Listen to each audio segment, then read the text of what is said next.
ហើយសូមកុំឲ្យសភាពការនេះវារីករាលដាលទូទាំងព្រំដែននឹងកុំឲ្យសភាពការនេះប៉ះពាល់ទៅដល់កិច្ចសហប្រតិបត្តិការដទៃទៀតដូចជាសេដ្ឋកិច្ចពាណិជ្ជកម្មវិនិយោគទេសចរកីឡាឬគ្រប់ផ្នែក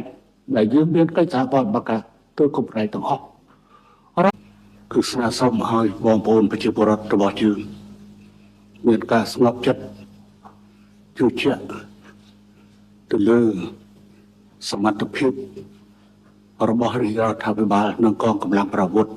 របស់យើងក៏ដូចជាជឿជាក់ទៅលើលទ្ធភាពនៃការដោះស្រាយបញ្ហានេះតាមរយៈនៃការចរចាជាជាងការដោះស្រាយតាមរយៈនៃកម្លាំងប្រអាវុធអ្វីដែលគួរឲ្យខ្លាចបំផុតគឺព័ត៌មានคล้ายអុចអាលដែលនាំទៅដល់សង្គ្រាមរវាងប្រទេសទាំងពីរគូចោះដូចជាការសម្អប់ជាតិសាសន៍ដែលធ្វើឲ្យប្រទេសទាំងពីរបាត់បង់នូវផលប្រយោជន៍នៅក្នុងទំនាក់ទំនងដែលទាញយកពីទំនាក់ទំនងសហប្រតិបត្តិការល្អពិតមែនហើយព្រឹត្តិការណ៍ដែលគួរឲ្យសោកស្ដាយដែលបានកើតឡើងនៅក្នុងពេលវេលាដែលមានយុទ្ធជនយើងមរណភាពពលិកម្មដោយសារការបាញ់ប្រហារក្នុងការវាយឆ្មក់ដោយសារទាហានមកខាងទៀតវាជារឿងដែលគួរត្រូវជៀសវាងប៉ុន្តែរឿងនេះគឺខ្ញុំគួរតែត្រូវបញ្ជាក់បន្តិចអំពីបញ្ហានេះពិតមែនហើយខ្ញុំបានបញ្ជាក់ទៅតាមការបង្ហោះតាម Facebook page របស់ខ្ញុំព្រឹកនេះនាយករដ្ឋមន្ត្រីក៏បានបញ្ជាក់អំពីការចល័តកម្លាំងទ័ពរបស់យើងទៅកាន់ព្រំដែនការចល័តកម្លាំងទ័ពនិងអាវុធធុនធ្ងន់របស់យើងទៅកាន់ព្រំដែនមិនមែនទៅដើម្បីធ្វើសង្គ្រាមទេប៉ុន្តែគឺជាការត្រៀមបំរុងទុកនៅយថាហេតុអាក្រក់ក្នុងករណីដែលភាគីម្ខាងទៀតបំពេញតែប៉ុណ្ណោះគឺយើងមានសិទ្ធិការពារខ្លួនយើងមិនយកអាវុធយុទ្ធភ័ណ្ឌដែលកំពុងតែបញ្ជូនឡើងដែលបានទៅដល់គោលដៅនិងជិតទៅដល់គោលដៅដើម្បីទៅវាយប្រហារទៅកាន់ប្រទេសថៃនោះទេប៉ុន្តែសូមបញ្ជាក់ថាយើងត្រូវតែត្រៀមបំរុងទុកនៅជាហេតុអាក្រក់បំផុតព្រោះថារឿងនេះវាជាបទពិសោធន៍ដែលបានកើតពីឆ្នាំ2008ដល់ឆ្នាំ2021ដែលខ្ញុំចង់យកបញ្ហានេះជម្រាបជូនបងប្អូននៅទីនេះក៏ដូចជាបងប្អូនជនរួមជាតិហើយក៏ជាការជូនសារទៅដល់សមាជិករបស់យើងគឺប្រជាណាចក្រថៃលើកនេះខ្ញុំមិនជឿថាវាជាបន្តនយោបាយរបស់រាជរដ្ឋាភិបាលថៃដែលឬនាយករដ្ឋមន្ត្រីថៃឬក្រសួងការពារជាតិថៃអនុញ្ញាតឲ្យធ្វើបែបនេះទេអ្វីដែលជាការកត់សម្គាល់របស់ខ្ញុំគឺវាហាក់ដូចជាបានកើតឡើងដោយបុគ្គលឬអង្គភាពនៅខាងក្រោមតែធ្វើរឿងនេះដែលពលឹមស្រាងត្រូវចាប់ផ្ដើមវាយឆ្មក់ប៉ុន្តែម៉ោង6ល្ងាចម្សិលក៏ត្រូវបានដកត្រឡប់ទៅវិញបើសិនបើនេះវាជាគោលការណ៍របស់រដ្ឋាភិបាលប្រហែលជាកម្លាំងនេះមិនត្រូវបានដកទេអញ្ចឹងវាច្បាស់ណាស់ថាមិនមែនជាបន្តនយោបាយរបស់រដ្ឋាភិបាលថៃឬក៏ក្រសួងការពារជាតិថៃឬកងទ័ពថៃទៅមូលទេប៉ុន្តែអាចចេញមកពីអង្គភាពតែប៉ុណ្ណោះនេះគ្រាន់តែជាការប៉ាន់ស្មានរបស់ខ្ញុំតែប៉ុណ្ណោះវាខុសគ្នាជាមួយនឹងចំណុចការពីនៅវត្តកែវសិរីស្រាឆ្នាំ2008មុននឹងកើតឡើងនៅព្រឹត្តិការណ៍វត្តកែវសិរីស្រាឆ្នាំ2008ពេលនោះមានការដេញដោលនៅក្នុងសភា ដោយអតីតនាយករដ្ឋមន្ត្រីសមេតសុនដវេត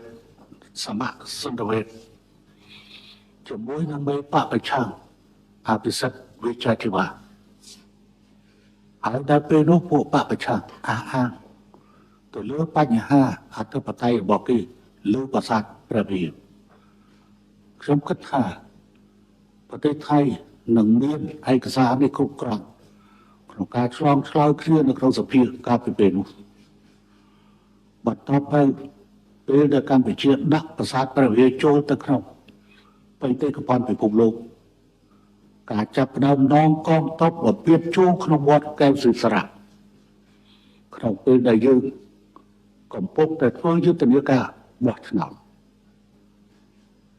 ក្នុងស្ថានភាពនេះតើត្រូវវាយតម្លៃរបៀបម៉េចពេលនោះមានការប្រជុំបតនមួយទៅផ្ទះខ្ញុំនៅទឹកខ្មៅដោយរដ្ឋមន្ត្រីការពិចិត្រជាបាញ់ដោយថ្នាក់ដឹកនាំអគ្គវិជ្ជការកងទ័ពការកម្ចាត់ពលសរឿនវិសុភានិងថ្នាក់ដឹកនាំមួយចំនួនផ្សេងទៀតយើងវាយតម្លៃថាមានលទ្ធភាព3យ៉ាងកាលពីពេលនោះហើយលទ្ធភាពពីមួយទៅមួយតើទៅដោះស្រាយរបៀបម៉េចលទ្ធភាពទី1គឺសភាពការកើតឡើងត្រឹមតែក្នុងរង្វង់ប្រាសាទព្រះវិហារដែលវាជាប់ជាមួយនឹងវត្តកែវសិស្សរៈលទ្ធភាពទី2គឺលទ្ធភាពអាចរីករាលដាលនៅក្នុងតំបន់ក្បែរខាងហើយលទ្ធភាពទី3គឺសង្គ្រាមកើតឡើងនៅទូទាំងព្រំដែនកម្ពុជាថៃតែម្ដង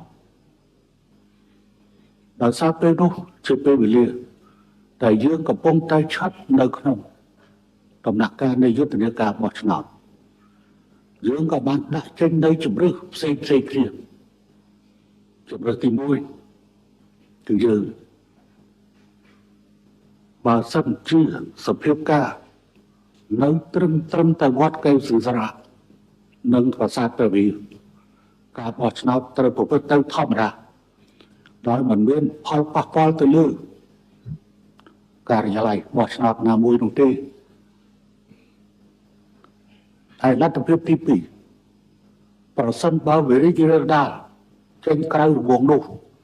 ទៅតំបន់ក្បែរខាងយើងអាចបិទការិយាល័យបោះឆ្នោតមួយចំនួនហើយលទ្ធភាពទី3បើសិនជាទូអាវុធទូទាំងព្រំដែនកម្ពុជាថៃមានជំរើស2ដែលអាចធ្វើទី1ការបោះឆ្នោតនៅបណ្ដាខេត្តដែលជាប់ព្រំដែនកម្ពុជាថៃនិងមួយទៀតគឺលុបចោលការបោះឆ្នោតសិនដើម្បីយកពេលធ្វើសង្គ្រាមជាសំណាងល្អតែសារតែមានការពេលនោះសមៈសុនដរវេតក៏នៅកាន់តំណែងនៅឡើយយើងក៏បានស្នើសុំឲ្យក្រុមប្រឹក្សាសន្តិសុខអង្គការសហប្រជាជាតិបើកការប្រជុំបន្តប៉ុន្តែពេលនោះសមៈសុនដរវេតបានទូរស័ព្ទមកជួបជាមួយខ្ញុំតែគួរតែផ្អាកលើរឿងនេះខ្ញុំក៏យល់ព្រមផ្អាកក៏ប៉ុន្តែសូមឲ្យនៅត្រឹកនៅកន្លែងក៏យើងក៏ផ្អាកនៅទីនោះសិនចឹងបានយើងសម្រេចការបោះឆ្នោតបានហើយពេលនោះប្រហែលជាអ្នកទាំងអស់គ្នានៅចាំថាគណៈបកប្រជាជនបានកើនពី73អាសនៈទៅដល់90អាសនៈតែម្ដងនេះជាការខិតខំដើម្បីកុំឲ្យចំនួននេះវារីករាលដាលចេញពីតំបន់ប្រាសាទព្រះវិហារទៅកាន់តំបន់ដទៃក៏ប៉ុន្តែបន្តមកសភាពការនៅពេលដែលនៅឯប្រទេសថៃសមៈសុនដរវេតត្រូវបានផ្លាស់ប្ដូរហើយឡើងមកដោយអតីតនាយករដ្ឋមន្ត្រីសុនឆៃវង្សវត្តពេលនោះ រដ្ឋមន្ត្រីការបរទេសរបស់ថៃមកទស្សនកិច្ចនៅកម្ពុជាក្នុងពេលដែលយន្តហោះរបស់ថៃចុះចតរដ្ឋមន្ត្រីការបរទេសថៃចុះចតក៏បានទទួលព័ត៌មានថាកងទ័ពថៃចូលដល់វាលឥន្ទ្រីក្នុងពេលជំនួបជាមួយរដ្ឋមន្ត្រីការបរទេសថៃខ្ញុំបានប្រាប់ថាយើងនិយាយគ្នានៅភ្នំពេញអំពីមិត្តភាពក៏ប៉ុន្តែនៅឯព្រំដែនកងទ័ពរបស់ឯឡោះបានចូលមកវាលឥន្ទ្រីក្នុងទឹកដីកម្ពុជាវាស្មើនឹងការចាប់ដៃជន់ជើងដូច្នេះសពដកហើយសពដកភ្លាមបើយល់ល្អដកក្នុងល្ងាចនឹងម៉ោង5ល្ងាចហើយបើដកមិនតាន់ទេព្រឹកថ្ងៃសុំដក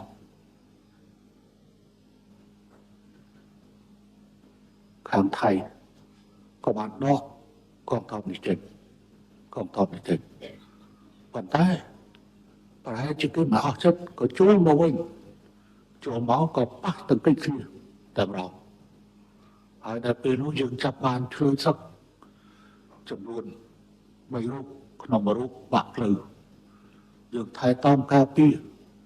ហើយបកគលទាំងមួយរូបបកគលទាំងអាវុធទៅឲ្យថៃវិញទៅឲ្យថៃវិញសភាពការវាមិននៅត្រឹមប៉ុណ្្នឹងទេចូលដល់ឆ្នាំ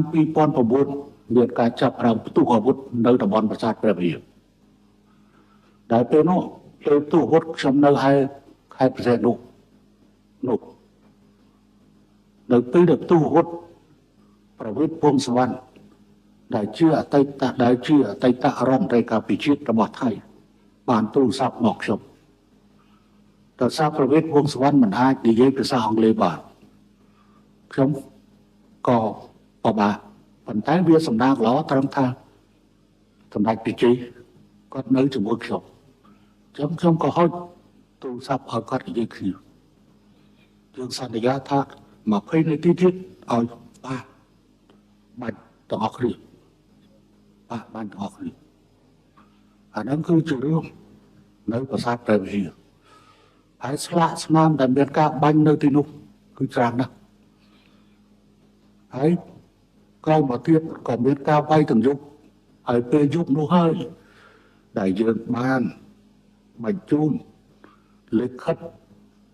ទៅអគ្គលេខាធិការអង្គការសហប្រជាជាតិស្នើសុំឲ្យមានការប្រជុំបឋមក្រុមប្រឹក្សាសន្តិសុខការបើកទ្វារក្រុមប្រឹក្សាសន្តិសុខមិនមែនជាការងាយទេក៏ប៉ុន្តែកម្ពុជាត្រូវផ្អែកលើច្បាប់ដើម្បីការពារខ្លួនយើងបានបញ្ជូនគណៈប្រភូដោយដឹកនាំដោយសម្ដេចឥឡូវគាត់ខ្ញុំសារៈបញ្ញាហើយផងដឹកនាំគណៈប្រភូចូលរួមប្រជុំក្រុមប្រឹក្សាសន្តិសុខប៉ុន្តែហើយពេលនោះក្រុមប្រឹក្សាសន្តិសុខក៏បានបញ្ជូនកិច្ចការងារនេះឲ្យអាស៊ានទទួលខុសត្រូវជាពិសេសគឺឥណ្ឌូនេស៊ីតែម្ដងតែរឿងវាមិនជាប់ត្រឹមនឹងទេវារៀលដាល់មកដល់តំបន់តាកាបីនៅឆ្នាំ2011តំបន់តាកាបីក៏បានក្លាយទៅជាទីលានប្រយុទ្ធស៊ីសាច់ហត់ឈៀបគ្នានៅទីនេះខ្ញុំសូមជម្រាបជូនថាកម្ពុជាប្រើប្រាស់ការអត់ធ្មត់របស់ខ្លួនដល់កម្រិតខ្ពស់បំផុតរហូតដល់កងទ័ពមានការងឿងឆ្ងល់ព្រោះខ្ញុំគួរតែនិយាយជម្រាបជូនទៅកន្លែងនេះបន្តិចថាទីបញ្ជាការពិតប្រាកដក្នុងការបញ្ជាវាយនៅទីនោះគឺនៅផ្ទះខ្ញុំវាមានឯករាជ្យនេះតែម្ដងទាំងរដ្ឋមន្ត្រីការពារជាតិទាំងបណ្ដារដ្ឋមន្ត្រីដែលមានការពាក់ព័ន្ធអគ្គវិជ្ជាការកងទ័ពគឺអត់នៅជុំគ្នានៅផ្ទះខ្ញុំពេលនោះយើងបញ្ជាតាមអនឡាញតាមវីដេអូខនហ្វឺរនតែម្ដងព្រោះយើងមានលេនដ្ឋានហើយយើងមានវីដេអូខនហ្វឺរនដាក់មុខ ខ្ញុំនៅចាំនៅចងចាំច្បាស់ណាស់នាយឧត្តមសេនីយ៍ជាតារានិងឧត្តមសេនីយ៍ឈឿនច័ន្ទពណ៌នៅសម្រោងបានស្នើសុំឲ្យខ្ញុំអនុញ្ញាតពីខ្ញុំដើម្បីវាយកំភ្លើងធំ40គីឡូម៉ែត្រចូលទៅក្នុងទឹកដីថៃព្រោះដើម្បីឆ្លើយតបជាមួយនឹងការបាញ់កំភ្លើងធំរបស់កងទ័ពថៃចូលមកដល់ទីក្រុងសម្រោងរបស់ខេត្តឧត្តរមានជ័យក៏ប៉ុន្តែខ្ញុំបានប្រាប់ទៅឧត្តមសេនីយ៍ជាតារានិងឧត្តមសេនីយ៍ឈឿនច័ន្ទពណ៌ថាគ្មានផលប្រយោជន៍ទេប្រសិនបើធ្វើយ៉ាងដូចនេះវាគ្រាន់តែបង្កើតនៅចំនួនរវាងកំភ្លើងធំនិងកំភ្លើងធំបញ្ហានៅទីនេះសូមថ្មើរជើងទប់ក្បាលឲ្យជាប់នៅខាងមុខព្រោះគេមិនមែនក្បាលប៉ានដៃទេយើងការពារទឹកដីរបស់យើងគ្មានអ្វីត្រូវខ្លាចទេការបាញ់កំភ្លើងធំរបស់ខ្ញុំតឲ្យ100ម៉ោងត100ម៉ោងគេប្រើប្រាស់កំភ្លើងធំធំក៏ប៉ុន្តែមានផាតក៏ធ្លាប់បានជួបជាមួយនឹងប្រវិតអត់ដឹងថាកម្ពុជាមានកំភ្លើងធំទេព្រោះយើងមិនដែលបានបង្ហាញរហូតដល់យើងពិនិត្យមើលការពីពេលនោះChannel New Asia តែចាស់ឡើងចាស់ក្បាល155 130មីលីម៉ែត្ររបស់កងទ័ពថៃហើយចាក់មកខាងយើងវិញចាក់ B40 មកដល់មកក្របប៉ុន្តែគេអាចបានដឹងថាយើងមានកំភ្លើងនៅវៀតណាមទេក្រឹតក្រំពេលនោះក៏ព្រឹកឡើងម៉ោង9ដល់ម៉ោង10គឺវាយ3ថ្ងៃជាប់គ្នាសាប់តែថ្ងៃទី4គឺប្រែប្រួលបាយចំបាយបាយពេលនេះចន្ទទេខ្ញុំក៏បានចាប់ប្រើបាត់បង់ការអត់ពុតហើយ12ប្រើប្រាស់តែ12ដើមទេនៃ BM21ជាមួយនឹងកំភ្លើង100លីលើរកក្រោកប្រមាណជា100គ្រឿង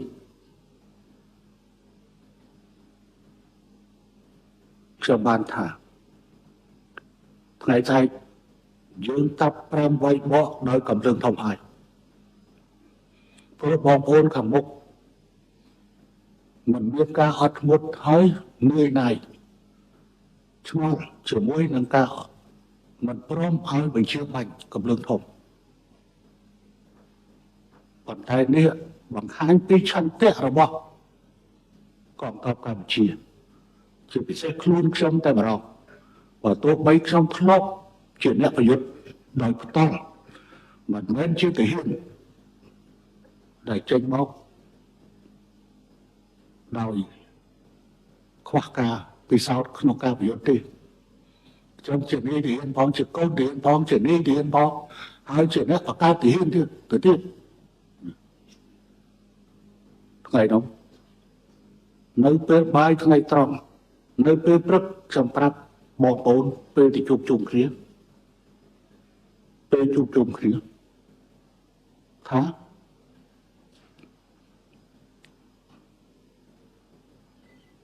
ក្រឹតក្រប់របស់គេបានផ្លាស់ប្ដូរពីការវាយពេលព្រឹកទៅវាយពេលល្ងាចអញ្ចឹងទេយើងរងចាំមើលរហូតដល់ម៉ោង10ម៉ោងមកដល់ម៉ោងមកដល់កន្លះធម្មតារៀបចំបាយនៅផ្ទះខ្ញុំស៊ីបាយនៅផ្ទះខ្ញុំស៊ីហើយដល់ពលស្រឿនដែលគេអគ្គវិជ្ជាការតបនៅពេលនោះបានប្រាប់ថាបងទៅសម្រាប់សិនទៅការពិតការទៅសម្រាប់របស់ខ្ញុំនេះថ្ងៃនោះដែលខ្ញុំឲ្យដឹងគឺមានមនុស្សមិនច្រើនទេអំពីការដែលយើងវាយបកកំភ្លើងធំព្រឹកឡើងម៉ោង6កន្លះព្រឹកខ្ញុំបានទូរស័ព្ទទៅឈឹមដាត់ពណ៌ ថាត្រូវប្រើប្រាស់កម្លាំងធំយកគោលដៅអស់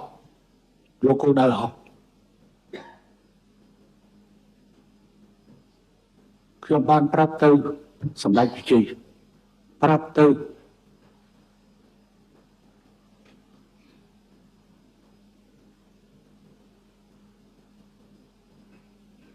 មនុស្សមួយចំនួនទៀតដែលត្រូវដឹកជាពិសេសហ៊ីងវុនហៀងព្រោះកាន់ BM21 ក្រៅពី BM21 នៃកងទ័ពជើងគោក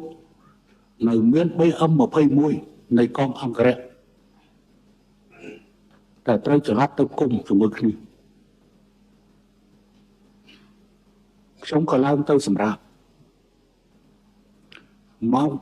3ទូរស័ព្ទចាប់រោពេលនោះយើងរៀបចំប្រព័ន្ធទូរស័ព្ទរបស់យើងមិនพูดប្រើ4លេខ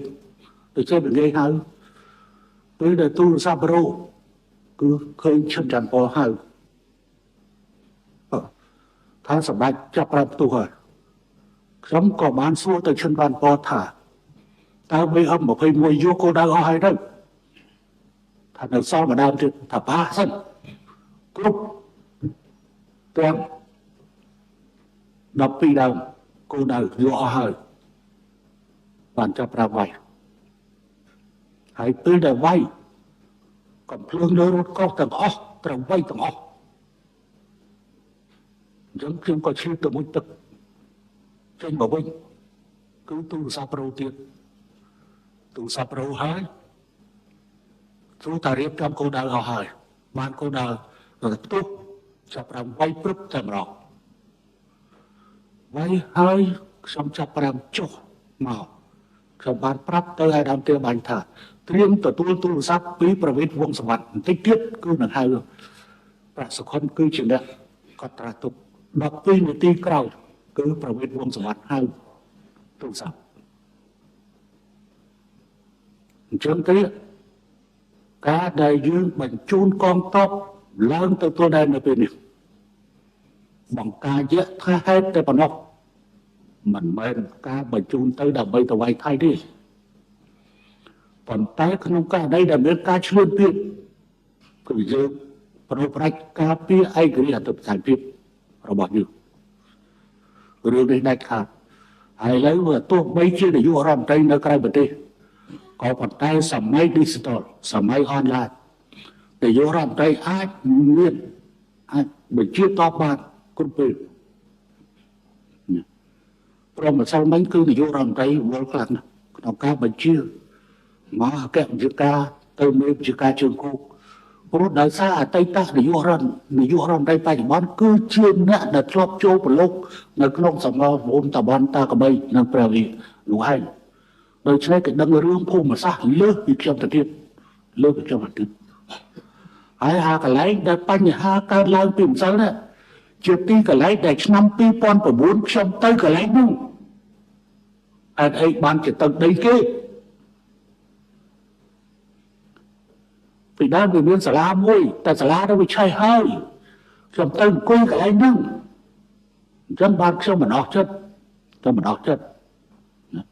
ហេតុអីបានទាហានរបស់យើងត្រូវស្លាប់នៅកន្លែងនោះខ្ញុំទៅអង្គុយនៅកន្លែងនោះខ្ញុំមិនមែនជានាយករដ្ឋមន្ត្រីអង្គុយតែក្នុងប្រសិទ្ធិទេនាយករដ្ឋមន្ត្រីរូបនេះអង្គុយក្នុងប្រសិទ្ធិបានតិចណាស់បើប្រៀបធៀបជាមួយនឹងធ្វើសកម្មខាងក្រៅមិនថាលើផ្នែកអីទេប៉ុន្តែបើក្នុងវិស័យយោធាតាំងពីធ្វើនាយករដ្ឋមន្ត្រីតាំងពីសង្គ្រាមនៅឆាប់ឆេះក្នុងប្រទេសខ្លួនឯងឃើញរូបភាពជាច្រើនមិនមែនជារូបភាព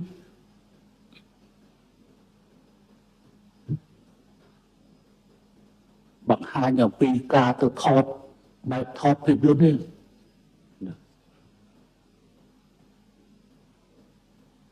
ហើយពេលដែលមានបញ្ហាសម្រាប់ការព្រំដែនខ្ញុំទៅព្រំដែនខ្ញុំទៅកំឡុងប្រាសាទព្រះវិហារខ្ញុំឡើងប្រាសាទព្រះវិហារខ្ញុំទៅដល់មុំបីទៅដល់កន្លែងទៅខ្ញុំដើរផ្ទុះអាវុធពីម្សិលខ្ញុំទៅនោះ ចង្រឿងអីដែលរឿងនេះប៉ុន្តែខ្ញុំសូមបញ្ជាក់ថាយើងចង់ឲ្យសភាពការវិលត្រឡប់ទៅចំណុចដើមវិញតែប៉ុណ្ណឹងមិនចង់បានអ្វីលើកពីហ្នឹងរួចហើយកងទ័ពនិងកងទ័ពសហការគ្នាតាមអគ្គបញ្ជាការរួមពិសេសឲ្យដឹងថាស្រីដឹកនឹងជួបជាមួយនឹងមេវិជាការទិសខាងនោះស្រីដឹកជាមេវិជាការកងពលធំទី3ហើយក៏ជាអនុជើងគូហើយមេវិជាការជើងគូនិងមេវិជាការជើងគូនឹងជួបគ្នានេះទៀតខ្ញុំសង្ឃឹមថាកងទ័ពនឹងស្វែងរករូបមន្តនៃការដោះស្រាយសូមឲ្យសភាពការវាកើតត្រឹមតែនៅមុខ3នោះហើយវិលត្រឡប់ទៅរកសភាពការមុនម៉ោង5កន្លះព្រឹកថ្ងៃទី27ថ្ងៃទី23ទី30តែប៉ុណ្ណឹងវាគ្រប់គ្រាន់ដែរហើយសូមកុំឲ្យសភាពការនេះវារីករាលដាលទូទាំងព្រំដែននឹងកុំឲ្យសភាពការនេះប៉ះពាល់ទៅដល់កិច្ចសហប្រតិបត្តិការដទៃទៀតដូចជាសេដ្ឋកិច្ចពាណិជ្ជកម្មវិនិយោគទេសចរកីឡាឬគ្រប់ផ្នែកដែលយើងមានកិច្ចសហប្រតិបត្តិការទៅគ្រប់ផ្នែកទាំងអស់រាប់ទាំងកិច្ចសហប្រតិបត្តិការខាងប្រៃយោធាផងហើយសូមកងពលជនរួមជាតិសូមគម្រុំបញ្ហាទៅដល់ការសម្អប់ជាតិសាសន៍ខ្ញុំឃើញការចូលមកខមមិននៅក្នុងភ័យច្បោកខ្ញុំនៅក្នុងការចូលមកធ្វើអត្ថាធិប្បាយខ្លះប្រើពាក្យមិនសមរម្យទេខ្ញុំសូមបងប្អូនកសូមកុំប្រើប្រាស់ករណីបែបនេះជាមួយនឹងការធ្វើឲ្យមានការស្អប់ខ្ពើមជាតិសាសន៍ដែលរស់នៅជិតខាងគ្នារឿងដែលបានកើតទៅហើយរកវិធីដោះស្រាយដើម្បីសម្រាលសភាពការនេះត្រឡប់មកវិញហើយជំរុញពង្រឹងជំនឿទុកចិត្តគ្នាដើម្បីស្វែងរកទាញយកផលប្រយោជន៍នៃកិច្ចសហប្រតិបត្តិការយើងនឹងថៃមានដំបូងពាណិជ្ជកម្មប្រមាណជា10,000 លានដុល្លារយើងមានតំណែងថៃក៏មានផលប្រយោជន៍នៅក្នុងទីផ្សាររបស់កម្ពុជាហើយកម្ពុជាក៏មានផលប្រយោជន៍ក្នុងទីផ្សាររបស់ថៃដែរអញ្ចឹងការរស់នៅជិតខាងគ្នាប៉ុន្តែហើយឥឡូវមានប្រជាជនជំនះភៀសខ្លួនភៀសសឹកដែលអភិបាលខេត្តព្រះវិហារបានរាយការណ៍មកខ្ញុំដែរពួកខេត្តទីរាយការណ៍ទៅរាជរដ្ឋាភិបាលគេក៏រាយការណ៍មកខ្ញុំដែរបានថតទៅរូបភាពតែត្រូវជំនះប្រជាជនចេញពីភូមិមរណៈដៃជូមកកាន់ពីទីតាំងហើយខ្ញុំក៏បានទទួលព្រឹកមិញទទួលលិខិតពីទទួលទូរស័ព្ទពីក្រុមហ៊ុនជីបមកពីលៀងខុនថាចង់យកទឹកយកស្អីយកទៅចែកបងប្អូនកងទ័ពខ្ញុំថាល្អសូមជួយទៅបន្ទាប់ទៅទទួលតាមសារសម្លេងពីយុវជនម្នាក់ដែលនៅក្រៅសមាគមក្រៅរដ្ឋាភិបាលសូមចូលរួមបុណ្យសពជួសូសុភ័ក្រនៅក្នុងតែមានដែលតែទៅចែកជាមួយមនុស្សធម៌តាមព្រៃឡង់គឺសូមចូលរួមបុណ្យសព$10,000 $10,000អញ្ចឹងទេឃើញការពារជាតិរបស់ប្រជាជនកម្ពុជាគឺខ្លាំងណាស់ឥឡូវមានចលនាកម្លាំងទ័ពរបស់យើងឡើងទៅជួបមកការควបគុំត្រូវតែមានពីសំណាក់រដ្ឋពីសំណាក់ក្រសួងការពារជាតិពីគ្រប់ផ្នែកប៉ុន្តែស្ថាប័នដែលចងសម្ព័ន្ធភាពក៏ត្រូវចូលរួមផងដែរហើយខ្ញុំអំពាវនាវសូមឲ្យភាគីទាំងពីររកដំណោះស្រាយតាមរយៈការចរចាព្រោះចំនួនប្រដាប់អាវុធវាគ្មានអ្នកណាក្បាលប៉ាដៃទេមិនថាប្រទេសធំឬប្រទេសតូចទេយើងធ្លាប់សាកល្បងជាមួយគ្នា 2008 2009 2010 2011 ឆ្នាំប្រើមុខព្រួយ3មួយគឺសកម្មភាពយោធានៅទួលដែរទប់ឲ្យជាប់នៅនឹងពីរការទូតបើកទ្វារក្រុមប្រឹក្សាសន្តិសុខអង្គការសហជីវជាតិ3បញ្ជូនបញ្ហាជូនតុលាការឡើយដើម្បីបោះស្រាយឡើងវិញនៅសាលក្រមឆ្នាំ1962ប៉ុន្តែខ្ញុំសូមជម្រាបជូនរឿងមួយ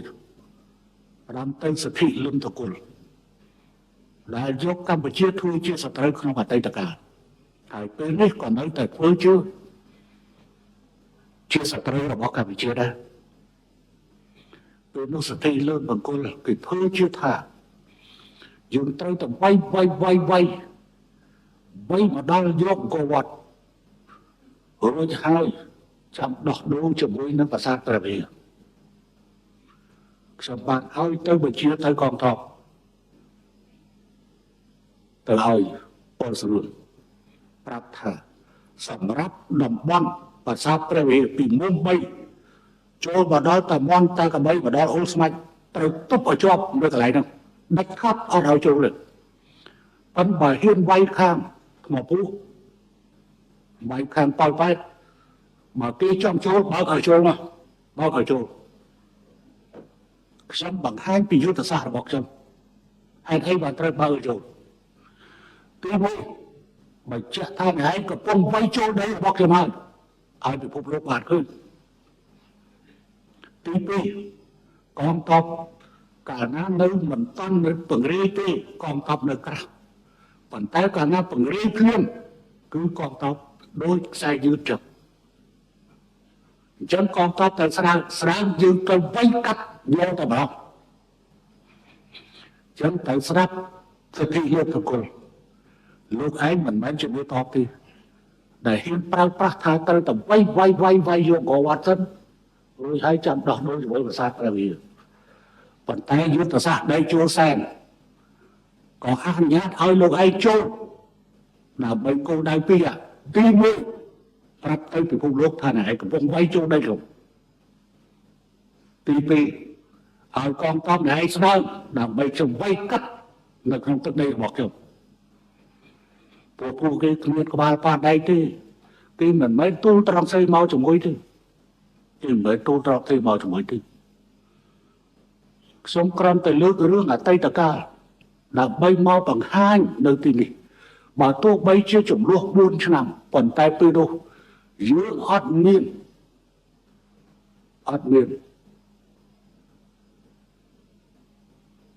ធ្វើឲ្យប៉ះពាល់ដល់កិច្ចសហប្រតិបត្តិការដទៃទៀតទេពិតមែនតែនៅក្នុងដំណាក់កាលនៃការបោះឆ្នោត2008មានការត្រឹមវត្តកែវសុសារៈនៅប្រាសាទព្រះវិហារយកបោះឆ្នោតបានប៉ុន្តែ2011វារីករាលដាលមកដល់ប្រាសាទតាមន់តាកបីអញ្ចឹងយើងក៏ត្រូវបំរុងទុកនៃការឡើងកងទ័ពរបស់យើងនៃកម្លាំងខ្លាំងមិនទៅខ្លាំងហួសហេតុទេក៏ប៉ុន្តែត្រៀមបំរុងក្រែងញាក់ឆ្វេងវាយស្រាំ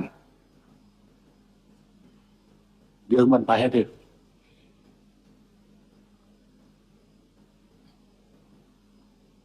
ហើយឃើញអ្នកចូលខមមិនមកអ្នកព្រៀនចូលមកខមមិនហើយខ្ញុំសូមបញ្ជាក់ទៅវិញថាខាងថៃបានត្រៀមរៀបចំយន្តហោះចម្បាំងហើយតែកម្ពុជាត្រៀមហើយនៅខ្ញុំសូមបញ្ជាក់ត្រឡប់ទៅវិញថាកម្ពុជាជាពិសេសដៃចូលសែនស្គាល់ច្បាស់ណាស់អំពីយុទ្ធសាស្ត្រសង្គ្រាមខ្ញុំធ្លាប់យន្តហោះអាមេរិកវៀតណាមខាងត្បូងដេញបាញ់តែធ្វើខ្ញុំអត់បានទេខ្ញុំក៏ធ្លាប់បញ្ជាលើកម្លាំងប្រវត្តិកម្ពុជាក្នុងឋានៈជានាយករដ្ឋមន្ត្រីពេលនោះយើងមានមិច21មីសរាប់សិបគ្រឿង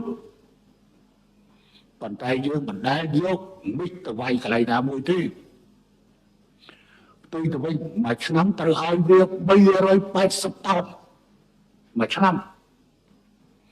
យន្តហោះមួយគ្រឿងត្រូវឲ្យប្រេង380តោន ដើម្បីការវឹកហាត់ក្រោយមកខ្ញុំកាត់ទុកឲ្យនៅតែ280តោនកាត់100តោនចេញអញ្ចឹងឥឡូវកម្ពុជាអត់មានប្រើយន្តហោះសម្រាប់ការច្បាំងនឹងវានេះតែកម្ពុជាមានសំណាញ់មេឃប៉ុន្តែពួកអាល្ងងមួយចំនួនវាអត់ស្គាល់សំណាញ់មេឃស្អីទេវាថាស្អីធ្វើសំណាញ់មេឃគ្របទៅពីក្រោមទៅយន្តហោះកាលណាឯងហោះពីលើខ្ពស់ឯងធ្វើអីឯងអត់បានទេប៉ុន្តែចង់ធ្វើអីហ្នឹងឯងត្រូវតែដាំក្បាលចុះពេលដែលដាំក្បាលចុះអានឹងទៅពីខាងក្រោមបរប់ពាន់រាប់ម៉ឺនគ្រាប់រាប់សែនគ្រាប់ងាយអីមិនទៅខ្លះអញ្ចឹងបានសង្គ្រាមទោដែនអត់ដែលប្រើយន្តហោះមកវាយទេគាត់ទៅជំរាបជូនហើយឥឡូវនេះកម្ពុជាមានប្រភេទការពារអាកាសយ៉ាងល្អប្រសើរតែយើងអាចសាររបស់បាញ់40គីឡូទៅមួយខាងយើងអាចបាច់ទៅរួចប៉ុន្តែខ្ញុំគិតថាប្រភេទអស់ទៅនេះមិនចាំបាច់ទេអញ្ចឹងដាក់ចូលមកខមមិនថាខាងថៃបានរៀបចំយន្តហោះចម្បាំងហើយនេះក្រុមតែជាពាក្យអស់យ៉ាទេប៉ុន្តែបើសិនជារឿងពិតកម្ពុជាក៏សូមប្រាប់ទៅឡើងទៅវិញថាកម្ពុជាបានត្រៀមអាវុធបាញ់ហោះហើយតែប៉ុណ្ណឹងហើយប្រាប់ទៅអ្នកទៅចូលខមមិនណាថាខាងថៃរៀបចំយន្តហោះហើយវាចង់ចាំបានហើយថាកម្ពុជារៀបចំហើយនៅរៀបចំហើយក៏ភ្លើងសម្រាប់បាញ់យន្តហោះហោះហើយគេអាចដឹងបានបច្ចេកវិទ្យាបច្ចុប្បន្នយន្តហោះមួយគ្រឿងអាចប្រមាណលានដុល្លារតែអានេះមួយគ្រាប់ត្រឹមតែ30-40ម៉ឺនដុល្លារគឺវាល្មមវាខុសគ្នាឆ្ងាយអាមួយ5លានឬ10លានឬ20លានជាក់ស្ដែងសេលេស្គីចង់បាន S-16 ពីអាមេរិកនិងពីពួកលើកម្លេចតើអ៊ុយក្រែនមានឧត្តមភាពទេអត់ទេកុំសង្ឃឹមទៅលើបញ្ហាកំភ្លើងធំខ្លាំងពេកកុំសង្ឃឹមទៅលើដ្រូនកុំសង្ឃឹមទៅលើមីស៊ីលកុំសង្ឃឹមទៅលើយន្តហោះដល់រាបណាថ្មីជើងចូលអត់ដល់សូមកុំសង្ឃឹមតែឈ្នះអញ្ចឹងយុទ្ធសាស្ត្រយោធារបស់កម្ពុជាគឺបែបនេះឯងតែនេះមិនមែនជាការនិយាយទាក់ទិនជាមួយនឹងបញ្ហាចម្បាំងទេតែគ្រាន់តែអ្វីដែលប្របាទកើតតែខ្ញុំលើកយកមកនិយាយហើយខ្ញុំសង្ឃឹមថាសភាពការមុំបីឲ្យនៅត្រឹមមុំបីបានហើយកុំរៀលដល់ប្រាសាទព្រះវិហារតាមន់តាកមីនឹងទូទាំងព្រំដែនហើយរឿងទស្សនវិជ្ជាយោធាដែលឡែកតូចមួយនេះឲ្យនៅត្រឹមប៉ុណ្ណឹងកុំឲ្យពាក់ព័ន្ធនឹងយោធារួមកុំឲ្យពាក់ព័ន្ធនឹងវិស័យដទៃទៀតជាពិសេសវិស័យសេដ្ឋកិច្ចពាណិជ្ជកម្មវិនិយោគនិងបញ្ហាច្រើនណាស់ដែលត្រូវធ្វើជាមួយគ្នាខ្ញ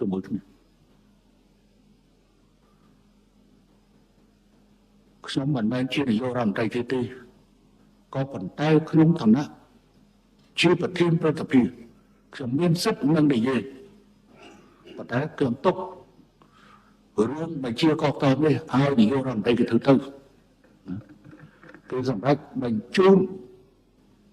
កងទ័ពនិងអាវុធធុនធ្ងន់ឡើងទៅព្រំដែនខ្ញុំផ្ដល់នៅការគ្រប់គ្រងយ៉ាងពេញទំហឹងហើយសូមអំពាវនាវប្រជាពលរដ្ឋរបស់យើងចូលរួមដើម្បីជួយគ្រប់គ្រងយើងមិនខ្វះទេក៏ប៉ុន្តែបង្ហាញពីសមានចិត្តដើម្បីបញ្ជាក់អំពីគ្រឿងការពារជាតិរបស់ប្រជាជនដែលជាយុទ្ធសាស្ត្ររបស់ហ៊ុនសែនតាំងពីដើមហ៊ុនសែនមិនអាចផ្អែកតែលើកងទ័ពសត្វទេគឺផ្អែកលើ